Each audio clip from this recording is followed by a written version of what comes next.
送回我萧家，这些仇我会一笔一笔的加倍偿还。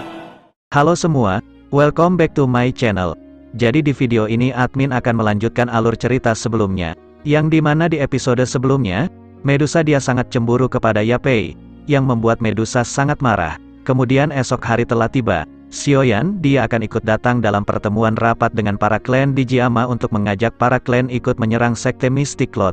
Namun sebelum ikut rapat Xiaoyan dia bertemu Jian. Jian mengajak Xiaoyan untuk mencari bahan obat, yang akhirnya Xiaoyan dan Jian pergi ke pasar dulu.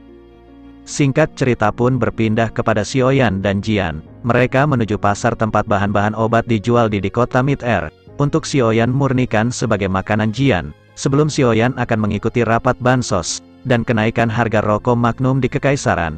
Namun Xiaoyan melihat bahan-bahan obat di tempat alkemis ini hanya bahan obat biasa saja, dan Jian tidak menemukan bahan yang bagus di tempat ini. Namun ketika Jian dan Xiaoyan mencari bahan-bahan obat, Xiaoyan melihat ada sebuah keributan di tempat penjualan obat ini. Xiaoyan pun mendekati kepada tempat keributan tersebut, yang ternyata Xiaoyan melihat Sumai dia adalah teman Xiaoyan dahulu di tempat alkemis. Sumai ternyata sedang mengalami masalah dengan Aoba yang sama-sama alkemis. Sumai dia sedang berebut bahan obat dengan Aoba. Aoba dia mengambil bahan obat Sumai dengan harga 2 kali lipat. Sumai dia tidak bisa berbuat apa-apa, karena dia tahu guru Aoba yaitu Fuyan adalah wakil asosiasi alkemis, yang membuat Sumai pun mau tidak mau dia harus pergi. Namun ketika dia akan pergi tiba-tiba seseorang muncul dari belakang, dan mengatakan bahwa aku akan menawar obat itu lebih mahal. Semua orang pun kaget dan begitu pula Sumai. Setelah melihat lebih jelas Sumai dia mengenali bahwa itu Xiaoyan. Sumai berkata jangan membuat masalah dengan Aoba. Namun Xiaoyan sang matik glory tentu saja tidak akan membiarkan ini. Xiaoyan dia mengambil obat itu yang akhirnya pertempuran pun terjadi. Dan tentu saja Aoba, dengan mudah dikalahkan oleh Xiaoyan dengan cukup mudah. Aoba pun mengatakan bahwa dia akan membicarakan ini semua kepada gurunya. Dia mengatakan pasti gurunya akan membalasnya.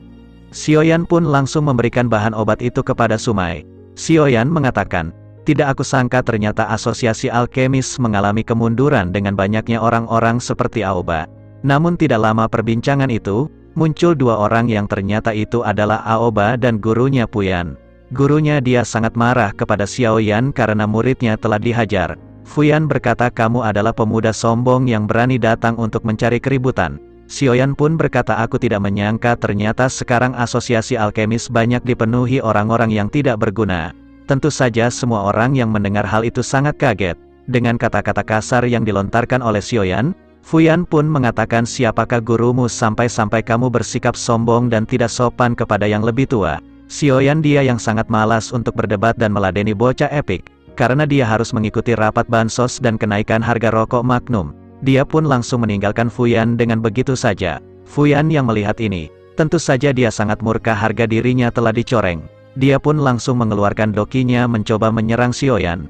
Namun tentu saja bocah epik ini tidak akan mungkin bisa melawan Xiaoyan yang sudah metik glory. Dia langsung dihajar oleh Xiaoyan yang membuat dia turu.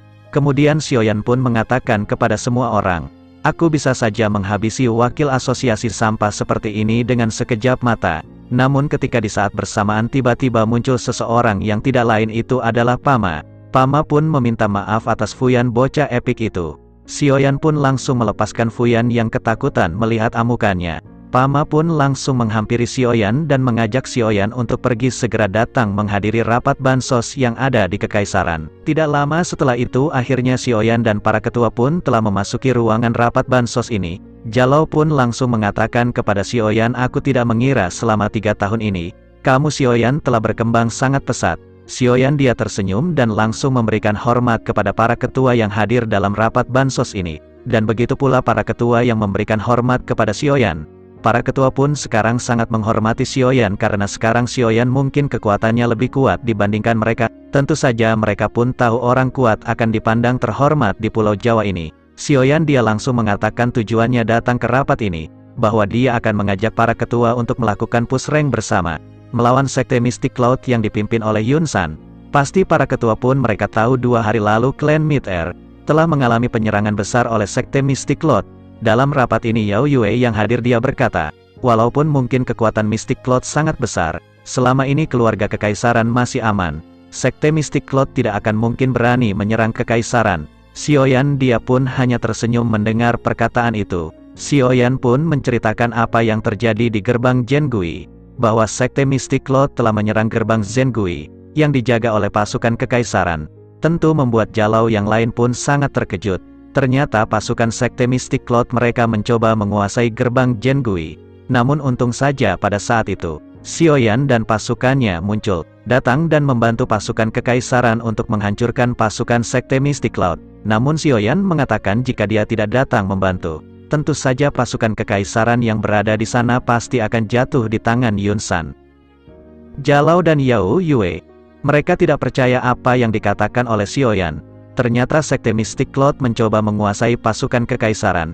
Xiaoyan pun menjelaskan kedatangannya ke dalam rapat bansos ini. Dia tidak hanya ingin untuk membalaskan dendam apa yang telah dilakukan Sekte Mystic Cloud kepada keluarganya saja. Dirinya juga ingin menghentikan kekuasaan Sekte Mystic Cloud yang ingin menguasai kekaisaran Jiama.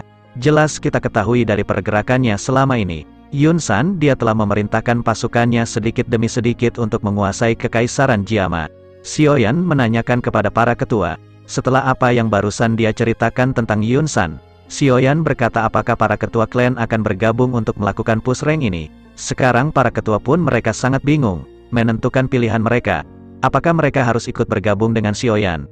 Apa tetap berdiam diri dengan Yun San? Karena tentu saja ini menyangkut kehidupan seluruh klan mereka. Kemudian salah satu ketua dari rapat ini yaitu Mu Chen dia mengatakan, Xiaoyan, berapakah kemungkinan besar kita menyerang Sekte Mystic Cloud kita akan menang? Kemudian Xiaoyan pun tersenyum dengan percaya diri. Xiaoyan mengatakan kemungkinan besar kita akan menang masih 50%. Mendengar perkataan itu para ketua pun mereka masih sangat bingung, karena kemenangan itu masih sangat jauh. Jalau berkata kepada Xiaoyan, Xiaoyan, kamu mungkin telah mengumpulkan banyak pasukan yang berada di tingkat doang. Namun aku mengetahui pasukan Sekte Mystic Cloud, mereka juga memiliki banyak pasukan bertingkat doang. Dan bahkan mereka masih memiliki banyak orang bertingkat dohuang. Tentu ini masih sangat jauh perbedaan kekuatan kita. Setelah mendengar ucapan tersebut, Xiaoyan pun tersenyum dan langsung bertepuk tangan. Tiba-tiba dari pintu keluar 3 orang ketua. Yang tidak lain mereka adalah 3 orang ketua dari Black Corner bertingkat dohuang yang telah Xiaoyan bawa.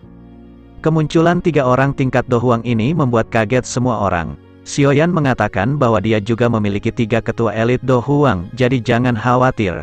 Di saat bersamaan kabut asap muncul dari cincin Xiaoyan, yang ternyata untuk pertama kalinya Yao Lao pun memperlihatkan dirinya kepada para ketua yang ada di dalam rapat bansos ini. Sekarang para ketua pun mereka merasakan bayangan kakek tua itu berkekuatan elit dojong. Tentu saja membuat hati mereka menjadi ketar-ketir. Xiaoyan pun dia sama juga kaget tidak menyangka gurunya akan memperlihatkan dirinya. Xiaoyan berkata, guru, mengapa guru keluar? Perkataan itu para ketua sadar, ternyata itu adalah guru Xiaoyan selama ini. Hai bodong, dia sangat kaget juga ternyata dia sosok guru yang membuat kekuatan Xiaoyan dengan cepat meningkat. 3 ketua dari Black Corner pun dia merasa beruntung karena pada waktu itu, mereka tidak melawan Xiaoyan. Jika mereka melawan mungkin sudah dipastikan mereka akan turu. Di saat bersamaan mereka pun sangat senang, karena mereka yakin akan menang. Karena ada 2 orang dojong di pihak mereka. Sekarang para ketua pun mereka tidak berbicara, mereka sangat ketakutan. Kemudian Yao Lao mengatakan untuk melanjutkan pembicaraan ini. Aku tidak akan mengganggunya, aku hanya ingin melihat. Xiaoyan bertanya lagi. Guru, mengapa guru keluar? Yao Lao mengatakan aku hanya ingin membuat para ketua percaya bahwa kita pasti akan menang. Ditambah lagi ketika nanti aku keluar muncul, bertarung bersama kamu mungkin mereka tidak akan kaget lagi. Setelah itu Jalau berkata, siapakah nama guru Xiaoyan? Yao Lao dia tertawa, dia mengatakan aku tidak yakin ketika aku menjelajahi pulau Jawa ini. Kalian masih belum lahir. Setelah itu Yao Lao pun melirik ke arah Pama. Dia pun mengenali Pama, dia adalah bocah cilik yang pernah dia bantu. Yao Lao dia merasakan aura Pama setelah lama mereka tidak bertemu. Dengan seketika para ketua pun langsung melihat ke arah Pama. Di sisi lain Pama dia berusaha mengingat siapakah sosok kakek tua itu. Yao Lao menceritakan, dahulu aku sangat tertarik dengan kemampuanmu dan aku memberikan arahan kepadamu agar kamu lebih berkembang.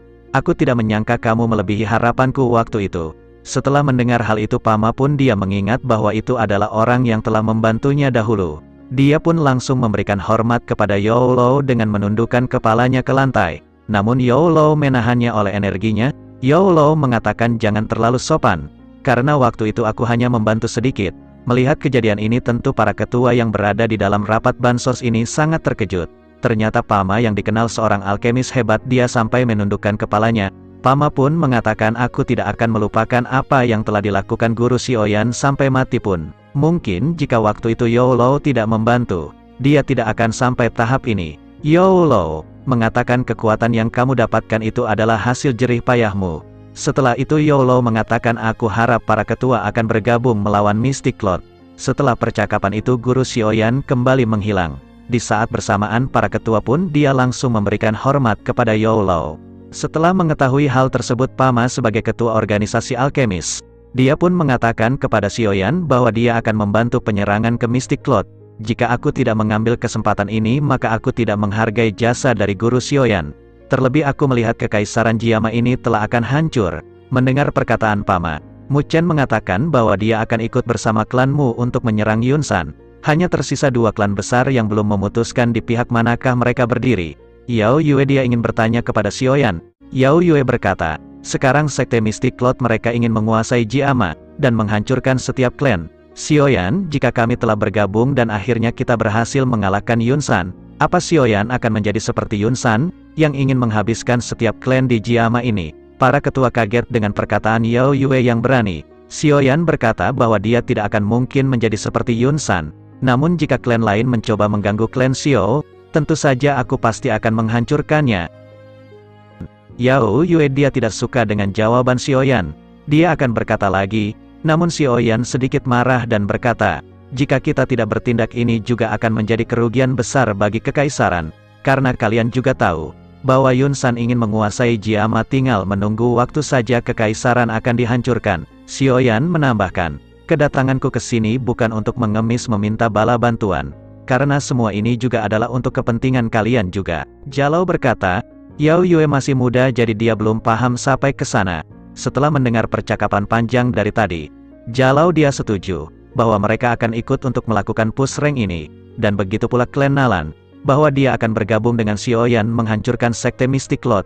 Kemudian Xiaoyan berkata bahwa dia yakin dia pasti akan berhasil dalam pertempuran ini, dan Xiaoyan minta para ketua agar tidak membocorkan tentang gurunya kepada orang lain. Tidak lama setelah itu, Hai Bodong dia menerima surat yang dikirim oleh burung, yang ternyata surat itu dikirim oleh Yapei. Xiaoyan dia bertanya apa isi dalam surat itu. Setelah membacanya, Hai Bodong mengatakan bahwa Yapei mendapat informasi Yunsan akan mengadakan pernikahan di sekte Mystic Cloud. Para ketua bingung sebenarnya apa yang akan dilakukan Yunsan. Xiaoyan bertanya siapa yang akan menikah. Hai Bodong berkata, yang akan menikah adalah Yun Yun dan Gu He. Hai Bodong pun dia yang melihat Xiaoyan sedikit termenung. Karena Hai Bodong dia mengetahui bahwa Xiaoyan memiliki hubungan gelap bersama Yun Yun. Tentu ini akan menjadi berita yang buruk bagi Xiaoyan. Xiaoyan berkata kepada para ketua, aku tidak menyangka Yunsan melakukan ini. Dengan melakukan pernikahan Yun Yun dan Gu He, Yunsa berniat untuk memanfaatkan Gu He yang seorang alkemis tingkat 6. Xiaoyan tahu dengan bantuan Gu He alkemis tingkat 6, maka dia akan dengan mudah untuk merekrut orang-orang kuat, mungkin layak Han Feng waktu dulu. Para ketua pun menyadari apa yang dikatakan oleh Xiaoyan itu ada benarnya. Para ketua juga telah mengetahui bahwa Gu He sangat mencintai Yun Yun. Walaupun Yun Yun sendiri dia tidak menyukai Gu He, yang membuat Gu He dia agak menjauh selama ini. Namun sepertinya Gu He sekarang akan sangat senang dia akan mendapatkan orang yang dia cintai. Para ketua berkata, akhirnya Yunsan dia menggunakan cara lucik, dengan menggunakan Yun Yun sebagai umpan. Setelah itu Xiaoyan bertanya, kapan pernikahan itu akan dilakukan? Hai Bodong berkata, pernikahan itu akan dilakukan 2 hari lagi. Xiaoyan sekarang semakin yakin apa yang dia pikirkan, dan Xiaoyan sekarang akan berniat untuk menggagalkan pernikahan Yun Yun, agar Gu He tidak memiliki waktu untuk mencari orang-orang kuat, yang akhirnya Xiaoyan dan para ketua akan mempercepat penyerangan. Xiaoyan bertanya kepada Jalou bukankah keluarga kekaisaran memiliki binatang ajaib untuk bertempur? Jalou berkata benar, binatang ajaib ini setara tingkat Do Huang. Xiaoyan berkata apa mereka dapat ikut bertempur? Jalou berkata hal itu tidak mungkin. Karena hewan ajaib kekaisaran sedang terluka sangat parah. Jalou meminta maaf, karena bukan mereka tidak ingin menurunkan binatang ajaib ini. Pama berkata andai saja aku bisa memurnikan pil pemulih binatang jiwa tingkat 6, yang mampu membuat hewan ajaib pulih kembali. Xiaoyan berkata, Siapkan saja bahan-bahannya, aku yang akan membuat pil pemulihan binatang jiwa ini. Tentu membuat Pama kaget, ternyata Xiaoyan sekarang berada di alkemis tingkat 6. Pama tahu dulu Xiaoyan berada di tingkat 4 namun dia tidak percaya dalam waktu 3 tahun Xiaoyan berhasil naik menjadi tingkat 6. Setelah percakapan ini para ketua mereka berpisah, untuk menyiapkan pasukan masing-masing sebelum menyerang sekte Mystic Cloud.